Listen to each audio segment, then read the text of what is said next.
నాకు తెలియకుండా ఎలా జరిగింది?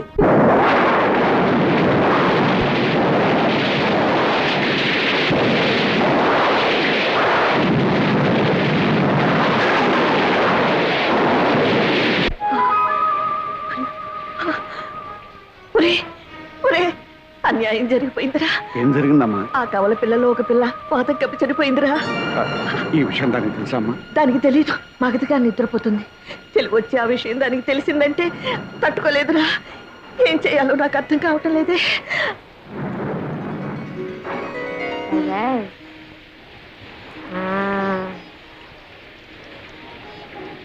నేను వెళ్ళొస్తానమ్మా. పాప మీరు జాగ్రత్త. అమ్మా, ఆ చనిపోయిన బిడ్డను ఎలా తీసుకురా. నన్ను రమ్మన్నాదే, నిన్ను రమ్మన్నాదే, ఇద్దరిని రమ్మని నిద్దరో ఎందిరో మావా నాగులు దండలు బాబు. ఎదుటి బాబు వాళ్ళు వస్తున్నారు. ఈ బిడ్డ బాబా నాదా, కానీ పెంచుకునే ప్రాప్తం లేదు, చనిపోయింది. ఈ విషయం మీ అమ్మగారికి తెలిస్తే తట్టుకోలేదు. అందుకనే రహస్యంగా మట్టి చేయడానికి తీసుకెళ్తున్నాను. మీకెందుకండి శ్రమ? నాకు ఇవ్వండి బాబు. ఇలా ఇవ్వండి, ఇవ్వండి బాబు. ఆనాడు మీ తల్లి కన్నీళ్లు తుడవడానికి మీరు నాకు ద్రోహం చేశారు. ఈనాడు మీ భార్య కన్నీళ్లు తుడవడానికి నా బిడ్డని. రాఘవని, నన్ను అర్థం చేసుకో. మన పాలిటి శాపం మన బిడ్డ పాలిటి వరమైందనుకో. వరం ఏమిటండి మీరిచ్చిన వరం? తల్లి నుంచి బిడ్డను వేరు చేయడమా?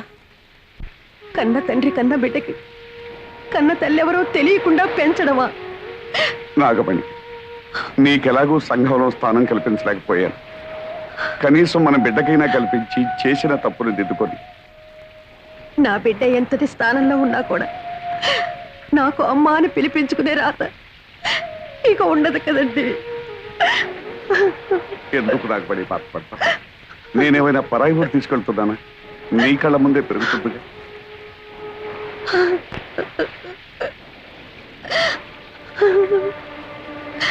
ఈ లోకమంతా మీరు నన్ను ఉంచుకున్నారు అంటే నేను భరించాను. నా బిడ్డను పెంచుకుంటాను అంటే నేను భరించలేదా? జరిగిన దాంట్లో ఇది ఒకటనుకుంటాను. నా ప్రాప్తం అంతే. తీసుకెళ్ళండి.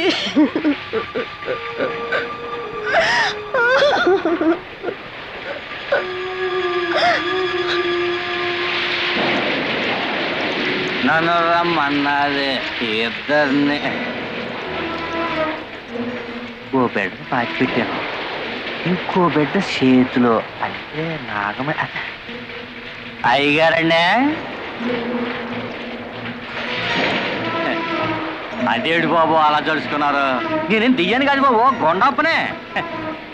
అయితే ఓ బిడ్డను మట్టి చేసి ఓ బిడ్డను మార్చేస్తున్నారన్నమాట. గుండప్ప, ఈ గుండప్ప కావలసింది పడైతే నోరు తెరవడు బాబు. చనిపోయిన బిడ్డను వానలో తడుపుతా కప్పెడుతుంటే గొంతులో పోసింది దిగిపోయింది. అందుకనే ఈ విషయం అట్టాగే మనసులో ఎచ్చరే ఫోటోలాగా అచ్చయిపోయిందండి. ఈ రాశాన్ని డబ్బుతో కప్పేది బాబు. ఏమిట్రా నువ్వు చేసిన పని? నాగమణ్ణి పెళ్లి చేసుకుంటానంటే నీ ఒప్పుకోలేదు. దానికి పుట్టిన బిడ్డని నాకు మనవరాలిగా ఎలా ఒప్పుకోగలనురా? ఆనాడు నీ పెద్దరికాన్ని గౌరవించానమ్మా. ఆ గౌరవాన్ని నిలబెట్టుకోవాలనుకుంటే రత్నానికి తెలివి రాకముందే ఈ బిడ్డను తీసుకెళ్లి పక్కలో పడుకోబెట్టి. అమ్మా, పిల్లలిద్దరూ రత్నాలా ఉన్నారమ్మా. అది సరే కాని కోడలు పురుడు పూర్ణప్పుడు పట్టుచీర కావాలని పట్టుపట్టిన దానివి తీర ప్రసవించే సమయానికి ఎక్కడ తగలడ్డావే? ఏం చేయనండి అమ్మా, అక్కడ నాగమణమ్మ గారు నొప్పులతో బాధపడుతుంటే అయ్యగారు నన్ను అక్కడికి పంపించారు. అక్కడ కూడా ఆడపిల్లే పుట్టిందమ్మా. అత్త అయ్యగారి పోలికే. ఎంతకాలమని నోరు మోయించి నా కళ్ళు కప్పుతారు. ఏమి అచ్చం అయ్యగారి పోలికలతో పుట్టిన ఆ పిల్ల ఎవరు? దాని తల్లి ఎవరు? అది అది నేను ఇక్కడ నొప్పులు పడుతున్నానని తెలిసి కూడా నిన్ను అక్కడ పంపించారంటే ఆయన గారికి అంత ముఖ్యమైన మనిషి అది. చెప్పవే. తెలీదమ్మా. తెలీదు? తెలీదు. అబ్బా, నన్నెందుకమ్మా కొడతారు? మీరు బాగానే ఉంటారు. అత్త మీద కోపం దొత్త మీద చూపించారని ఏమన్నా అంటే మా మీద విరుచుకు పడతారు. మీ పెళ్లి కాక ముందు నుంచి అయ్యగారికి నాగమణమ్మ గారికి సంబంధం ఉంది. ఈ సంగతి పెద్దమ్మ గారు కూడా తెలుసు. ఓహో, తల్లి కొడుకులు కూడవలుక్కునే నాకు అన్యాయం చేశారన్నమాట. అంత మాట అనకమ్మా. కేవలం ఆవిడతో పరిచయం అనుకున్నాను కానీ ఇంతవరకు వస్తుందని ఊహించలేదు. అబద్ధం ఆడకండి. ఆస్తి అంతస్తు కోసం ఆవిడ్ని బయటికి గెంటేసి నా సొమ్ము కాసపడి నా గొంతు కోశారు. దగ్గరుండి మీ కొడుకు చేత వ్యభిచారం చేయించారు. అమ్మా, ఏ చేసిన విషయం చెప్తే తప్పు వచ్చిందా? అమ్మ తర్వాత అమ్మ అత్తమ్మ అంటారు. సాటి ఆడదన్న గౌరవం కూడా లేకుండా నాకు ద్రోహం చేశారు. ఇంత జరిగాక అందరం కలిసి ఒకే చూరు కింద ఉండటం జరగని పని. నేను మా పుట్టింటికి వెళ్తున్నాను. వద్దమ్మా. ఇంటి కోడలు తెగతెంపులు చేసుకుని పుట్టింటికి వెళ్ళిపోయిందని అపకీర్తి నా కుటుంబం భరించలేదమ్మా. నేనే నా కూతురింటికి వెళ్ళిపోతాను. కానీ నీ భర్తకు మాత్రం అన్యాయం చేయకు. చూడండి, ఒకళ్ళు తిన్న కంచంలో తినే అలవాటు ఈ శేషారత్నానికి లేదు. ఏదో జన్మలో నేను చేసుకున్న పాపానికి శిక్షగా మీ వల్ల నాకు 2 బిడ్డలు కలిగారు. చాలు. సమాజాన్ని గౌరవించాలి గనక పేరుకు నేను మీ భారీగా ఉంటాను. అంతేగాని ఇక నుంచి మన ఇద్దరి మధ్య ఎలాంటి సంబంధం ఉండటానికి వీల్లేదు, ఉండదు. అది కాదు రత్నం. మీకు ఇష్టం లేకపోతే మీ అమ్మతో పాటు మీరు వెళ్ళొచ్చు. ఈ జరిగిన దాంట్లో నా స్వార్థమే ఉందనుకుంటావు, భగవంతుని నిర్ణయమే అనుకుంటావు, నీ ఇష్టం. నిన్ను చేసుకున్నానని ఆవిడని చేరదీశానని నువ్వు 20 ఏళ్లుగా నన్ను వెలివేశారు. చేసిన తప్పుకు శిక్షగా మౌనంగా ఉండిపోయాను. పురిటి కన్నుని తీసుకొచ్చి నీకు అప్పగించాను. అందులో ఎవరు ఎవరికి పుట్టారో నాకు మాత్రం ఎలా తెలుస్తుంది? కానీ ఇద్దరిని 2 కళ్ళగా పెంచావు. ఎవరికి అన్యాయం చేయవనే నా నమ్మకం.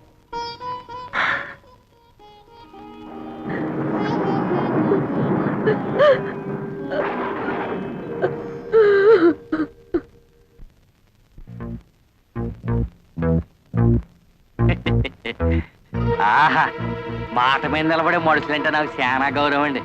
ఏదంటే డబ్బు సంచి ఏదండి? గురుగారు, నేను కూడా మాట మీద నిలబడే మనిషినేనండి. ఇన్నేళ్ళ నుంచి ఈ గుండెలో దాచుకున్న ఆ ఎత్తరే ఫోటోను చూశారండి, దాన్ని కత్తిరి పెట్టి కట్ చేస్తానండి. ఏదంటే డబ్బు సంచి ఏది? చెప్పుకోరా, నీ ఇష్టం వచ్చిన వాళ్ళతో చెప్పుకోరా, ఊరంతా టమ్కేసి చెప్పుకోరా. ఈ విషయం ఎవరికైతే తెలియకూడదో వాళ్ళకి తెలిసిపోయిందిరా. ఇంకా నువ్వేంట్రా నన్ను చేసేది? నీ ఇష్టం వచ్చిన వాళ్ళతో చెప్పుకోరా. మరి నా 5 లక్షలా? 5 లక్షలు కాదు కదా, మళ్ళీ ఈ ఊళ్ళో అడుగు పెడితే ఉప్పు పాత్ర ఇస్తాను రా.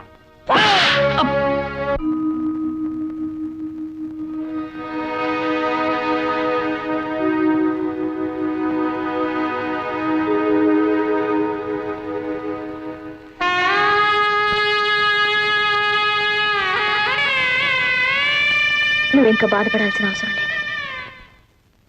నేను ఒక నిర్ణయం తీసుకున్నాను.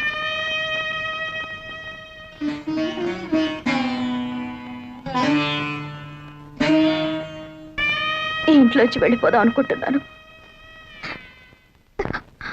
అవునమ్మా, నేను నీ రక్తం పంచు పుట్టిన బిడ్డను కాను. ఎందుకంటే బావని పెళ్లి చేసుకుంటాను ఆశీర్వదించమని నాయనమ్మని అడిగితే నన్ను ఆశీర్వదించలేదు. నేను పరాయిదాన్ని కాబట్టే కదా.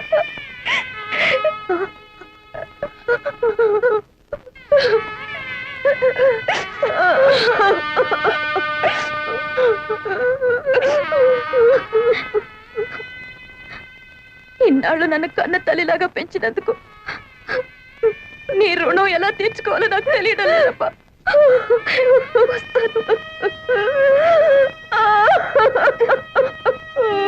శోభ,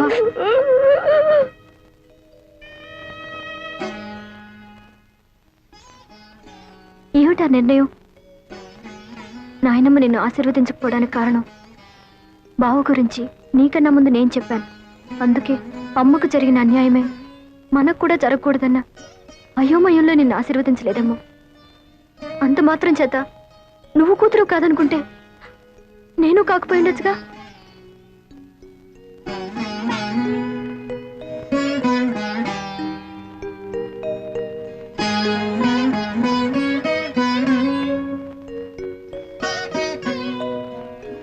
19 సంవత్సరాలు నువ్వు పంచి ఇచ్చిన మమకారం మర్చిపోయి 9 నెలలు ఎవరు నీ గర్భంలో పెరగలేదో తెలుసుకోవడానికి ఇన్నేళ్ల తర్వాత నా గడప తొక్కేవా తల్లి. అయినా పసిగుడ్డుగా ఉన్నప్పుడే నీ పక్కలో ఒక పిల్లని పడుకోబెట్టాను. వాళ్ళల్లో ఎవరు నాకు మాత్రం ఏం తెలుసు? ఎవరు సొంత బిడ్డ కాదు అని తెలుసుకోవడానికి నువ్వు నా దగ్గరికి వచ్చావని వాళ్ళకి తెలిస్తే ఆ పసి హృదయాలు ఏమైపోతాయి? ఏం చేయాలో తోచడం లేదత్తయ్య. మిమ్మల్ని కష్టపెట్టిన పాపం నన్నిలా ఏడిపిస్తుందేమో.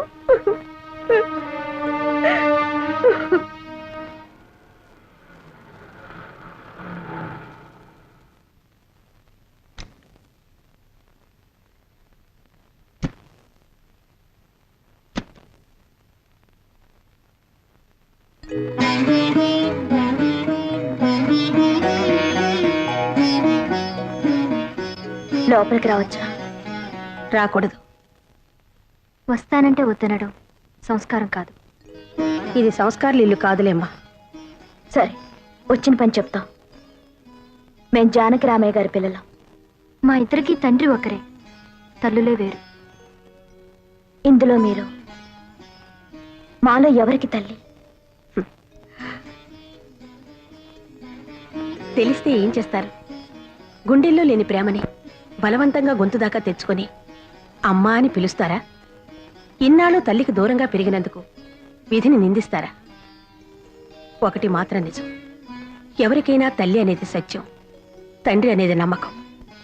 మీ విషయంలో తల్లి అనేది కూడా నమ్మకం అవడం దురదృష్టం. మాకు కావాల్సింది నిజం. ఆ నిజం నాకు తెలియదు, తెలిసినా చెప్పను. ఎందుకంటే అమ్మ అనే పదానికి అనంతమైన అర్థాలున్నాయి. ఆకలేసినప్పుడు పాలు పట్టేది అమ్మ, ఏడుపు వచ్చినప్పుడు కన్నీరు తుడిచేది అమ్మ, భయం వేసినప్పుడు ధైర్యం చెప్పేది, జబ్బు చేసినప్పుడు విలువెల్లాడిపోయేది అమ్మ.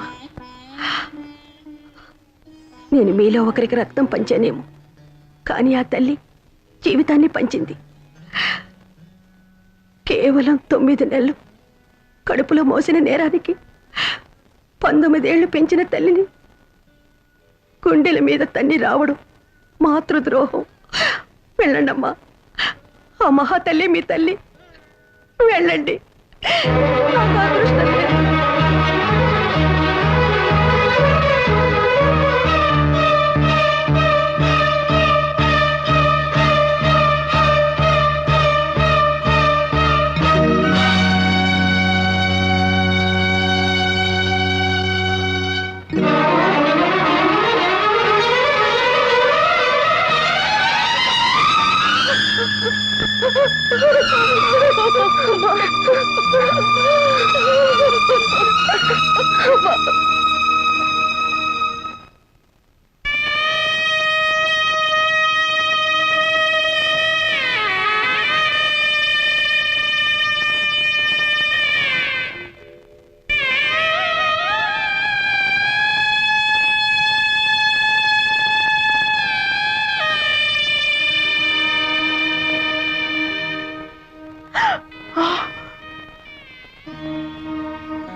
జరిగిందేదో జరిగింది. 20 ఏళ్లుగా మిమ్మల్ని క్షోభ పెట్టి నేను నరకాన్ని అనుభవించాను. ఇప్పుడు అదంతా తవ్వుకుని ప్రయోజనం లేదు. నా బ్రతుకులోని దురదృష్టం నా కూతుళ్ళ బ్రతుకులో కూడా జరగకూడదనే నా కోరిక. ఈ సమస్య ఎవరి వల్ల ఎలా వచ్చినా నాకు కావలసింది పరిష్కారం. చెప్పండి, ఏం చేయమంటారు? పెంచిదాను, నాకు చెప్పే అర్హత స్వతంత్రమే ఉంటే 20 ఏళ్లుగా నీ ముందు మోగవాడిగా ఉండవలసిన అవసరమే ఉండేది కాదు.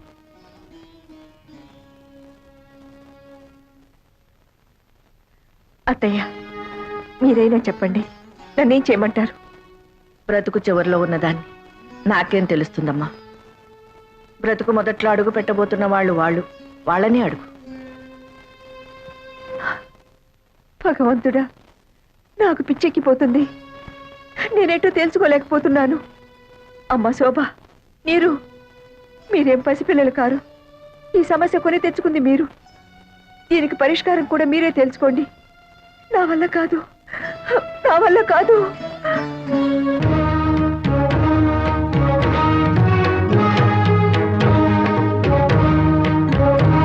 ఏంటి బావ ఆలోచిస్తున్నా? ఇందులో సమస్య ఉంది. తప్పు చేసింది మేము, ఫలితం కూడా మేమే అనుభవిస్తాం. నీకు శోభ అంటే ఇష్టం అనుకో, చేసుకో. నీకు నీరు మీద ఇష్టం ఉందనుకో, చేసుకో. దాన్ని చేసుకుంటే నేను ఊరేసుకుని చచ్చిపోను. దాన్ని చేసుకుంటే నేనేం విషం మింగి చావను. నాకు కావాల్సింది నీ ఆనందం. నాకు కావాల్సింది నీ సంతోషమే. నీకెవరిష్టమో చెప్పు బావా. మాకెవరైనా ఒక్కటే. చెప్పు బావా, చెప్పు బావా, చెప్పు బావా. బావా చెప్పు, చెప్పు బావా, చెప్పు, చెప్పు బావా. స్వామి ఏడుకొండలవాడ వెంకటరమణ, ఎక్కడున్నావు స్వామి?